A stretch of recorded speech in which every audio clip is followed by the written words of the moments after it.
भगवान श्री राम के जीवन के बारे में लोगों को कुछ चमत्कारी कहानियाँ पता हैं जी।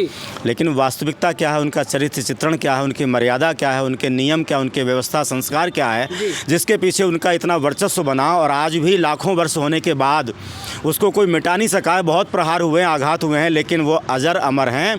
मैं मानता हूँ उस संस्कृति का प्रतिपादन करने के लिए, लोगों को सही रूप बताने के लिए हमने इस कथा का आयोजन किया। भगवान श्री राम को हीरो बनाया और वाकई में हीरो हैं वो, हमारे धर्म के, हमारी जाति के, हमारे समाज के, हमारे राष्ट्र के, इस विरासत के, संस्था के। तो उन्होंने अपनी सरल भाषा में, अवधी भाषा में एक संकलन किया। लेकिन याद रखिएगा, किसी का जब तक चमत्कारिक रूप ना दिखाया जाए तब तक कोई विश्वास भी नहीं करता। वाल्मीकि ऋषि ने जो लिखा है वो सही चरित्र चित्रण, क्योंकि वो समकालीन हुए थे, उस समय हुए थे जब श्री राम थे। उनके आश्रम में लव कुश जाके पढ़े थे, लेकिन वो सारा विलुप्त हो रहा था। तो धीरे धीरे करके जो भूल चुके थे और हम मर्यादा खो चुके थे, गफलत में थे, तुलसीदास जी ने ऐसा प्रस्तुतिकरण किया कि सारा हिंदू समाज इकट्ठा हुआ और जागृति आई। उसका परिणाम हुआ कि धीरे धीरे संघर्ष करते करते मुग़लों का साम्राज्य समाप्त हुआ। और मुग़लों का क्यों, जो बाद में गोरी चमड़ी वाले आए थे उनका। राम को मानते हो, राम की नहीं मानते। और आवश्यकता किसकी है जी? उसकी मानो, क्योंकि मर्यादा तो उनकी है। मैं केवल लड्डू लड्डू लड्डू करता रहूं लेकिन मेरा मुंह मीठा होगा ही नहीं। लड्डू को खाओ तो राम को अपनाओ। राम चित्र नहीं है, राम चरित्र है।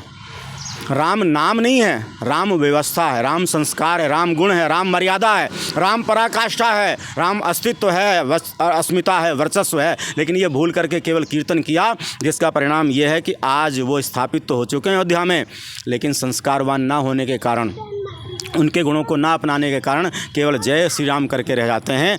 नमस्कार, आप देखना शुरू कर चुके हैं द फ्रंट न्यूज़ और मैं हूं आपके साथ आशीष तिवारी। इस समय हम फरीदाबाद में है, सेक्टर 28 और 31 का ये पीछे हमारे आर्य समाज का मंदिर है, जहां पे एक पवित्र वैदिक परंपरा के अनुसार, यूँ कह लीजिए कि वैदिक श्री रामचरितमानस का यहाँ पे पाठ किया जा रहा है।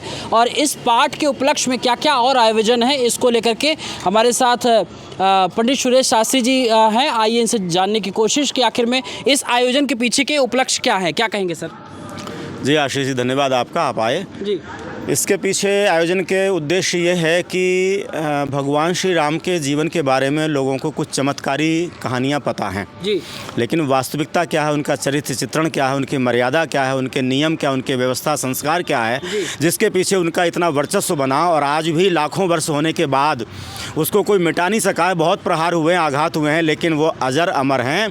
मैं मानता हूँ उस संस्कृति का प्रतिपादन करने के लिए, लोगों को सही रूप बताने के लिए हमने इस कथा का आयोजन किया है। इसका नाम रखा वैदिक, क्योंकि राम वैदिक काल में थे। ये मेरा प्रश्न आता कि आखिर में रामचरितमानस बहुत सारी जगह आयोजन किया जाता है, कहते हैं राम कथा हो रही है, तो इसमें वैदिक थोड़ा सा हमारे दर्शकों को थोड़ा ब्रीफ में समझाएं। देखिए, वैदिक का तात्पर्य है, एक आपने सुना है तुलसीकृत रामायण, रामचरितमानस, और उस काल में उन्होंने लेखन किया और प्रतिपादन किया, उसके गीत गाए जब मुगलों का साम्राज्य था। अकबर के समय में हुए थे तुलसीदास जी, और उन्होंने देखा कि हमारी हिंदू संस्कृति, आर्य संस्कृति मिट रही है, तो कौन बचाएगा, कैसे संगठित करेगा जाति को।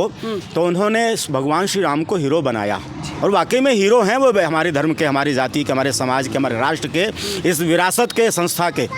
तो उन्होंने अपनी सरल भाषा में, अवधी भाषा में एक संकलन किया। लेकिन याद रखिएगा, किसी का जब तक चमत्कारिक रूप ना दिखाया जाए तब तक कोई विश्वास भी नहीं करता। वाल्मीकि ऋषि ने जो लिखा है वो सही चरित्र चित्रण, क्योंकि वो समकालीन हुए थे, उस समय हुए थे जब श्री राम थे। उनके आश्रम में लव कुश जाके पढ़े थे, लेकिन वो सारा विलुप्त हो रहा था। तो धीरे धीरे करके जो भूल चुके थे और हम मर्यादा खो चुके थे, गफलत में थे, तुलसीदास जी ने ऐसा प्रस्तुतिकरण किया कि सारा हिंदू समाज इकट्ठा हुआ और जागृति आई। उसका परिणाम हुआ कि धीरे धीरे संघर्ष करते करते मुग़लों का साम्राज्य समाप्त हुआ। और मुग़लों का क्यों, जो बाद में गोरी चमड़ी वाले आए थे उनका भी साम्राज्य समाप्त हुआ, हम स्वतंत्र हुए। अब ये क्यों रखना पड़ा है? वही दर्शन कराने के लिए, वही तथ्य बताने के लिए कि आप केवल राम को मानते हो, राम की नहीं मानते। और आवश्यकता किसकी है जी? उसकी मानो, क्योंकि मर्यादा तो उनकी है। मैं केवल लड्डू लड्डू लड्डू करता रहूं लेकिन मेरा मुंह मीठा होगा ही नहीं। लड्डू को खाओ तो राम को अपनाओ। राम चित्र नहीं है, राम चरित्र है।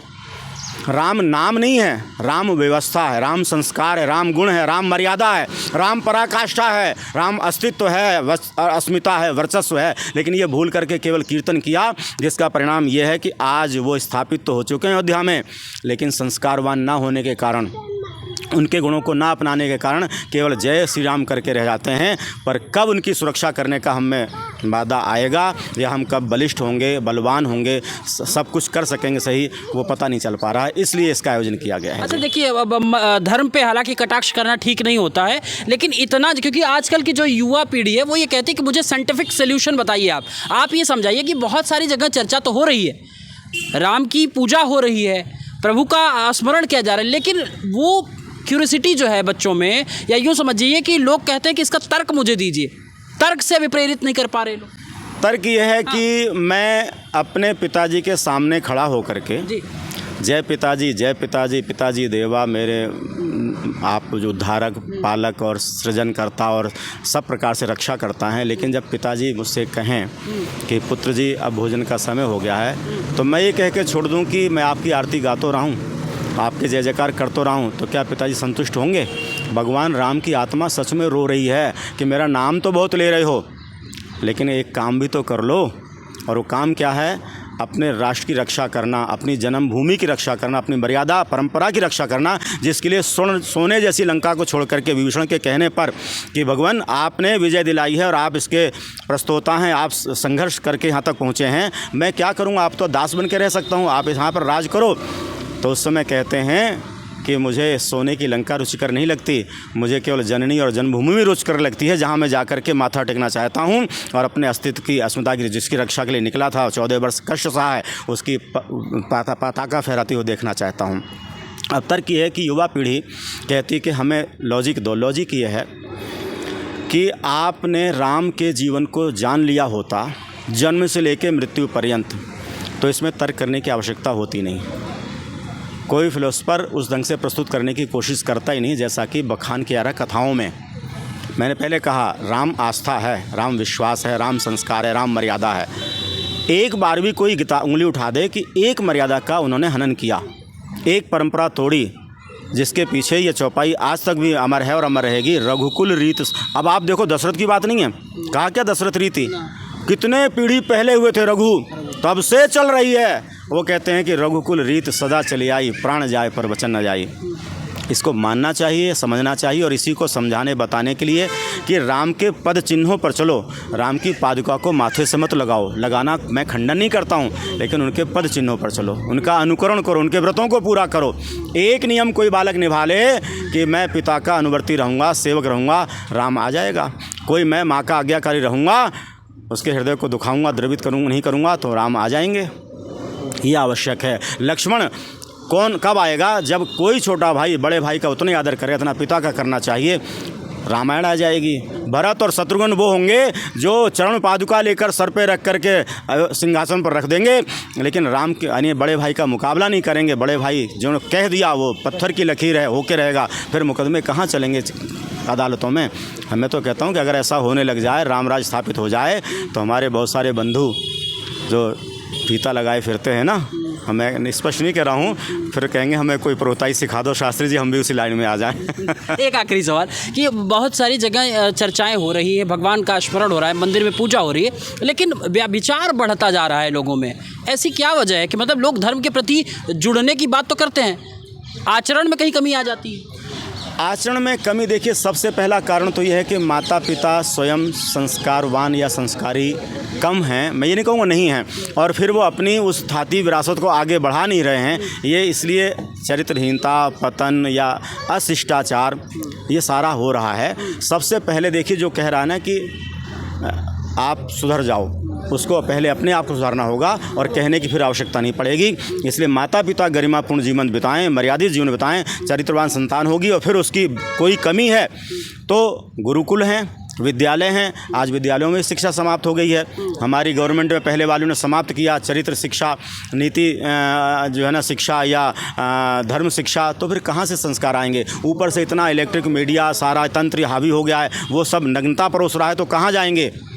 उसने कौन रोकेगा? आज सारा भांड समाज मुंबई का बैठा हुआ केवल ये कहता है कि कूल्हे मटकाओ, डांस करो, खाओ पियो, मौज करो, लेकिन जीवन का तथ्य पता ही नहीं है। तो हमारे नवयुवक बहक रहे हैं, इनको हमने रोकने का जिम्मा लिया है और हमारा विश्वास है कि हम इसमें सफल होंगे। ईश्वर हमारे साथ है, सारा समाज हमारे साथ है, चिंता किस बात की है? चलिए एक बार समर्थन के तौर पर ताली बजा लीजिए। कुल मिला के जनता जनार्दन से लगातार रायशुमारी का दौर, लेकिन ये इस धार्मिक आयोजन में अगर आप फरीदाबाद के आसपास हैं तो आप आएँ, अपनों को साथ लाएं और इस धर्म यज्ञ जो है, धार्मिक जो यज्ञ हो रहा है, इसमें सम्मिलित हो, अपने जीवन को सफल बनाएं। मैं निवेदन करूंगा आशीष जी, आप यहाँ तक आई हैं तो कृपया करके थोड़ा सा कैमरा आगे तक ले जाएं, हमारी उस बबीता दृश्यता को दर्शाएं और कुछ इसमें वहाँ के जो कथावाचिका आई उनका भी चित्र आए इसमें, तो मैं बहुत अभिभूत हूँ और आपका हार्दिक अभिनंदन करूँगा। बहुत